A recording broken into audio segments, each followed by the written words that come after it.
तपाईँहरूलाई म आज एउटा बोतलबाट सामानहरू राख्ने ब्रसहरू राख्ने कोलगेटहरू राख्ने बनाउने कुरा देखाउन चाहन्छु। तर मैले भिडियो लामो हुन्छ भनेर अलरेडी काटिसकेको छु। यो चाहिँ अलरेडी काटिसकेको छु। यहाँ हेर्नु होला, यहाँनिर पाल पारेको छु भने अर्को कुरा चाहिँ यहाँनिर छ, यो देख्नुभयो। अनि यसलाई पाल गरेको छु। अब हेर्नु होला यो जुगाड कसरी काम लाग्छ त।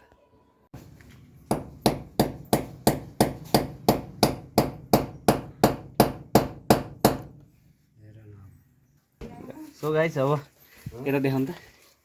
यो 2 थोक चाहिन्छ। यही बोतलको एउटा बोतलबाट बनिन्छ यो चाहिँ। अब यसलाई चाहिँ तपाईँहरूले यहाँबाट छिराउनु पर्यो। हेर्नुहोस्, यसरी ट्याक्क यहाँ छिराएपछि अब यसलाई लगेर हामीले के गर्नु पर्यो।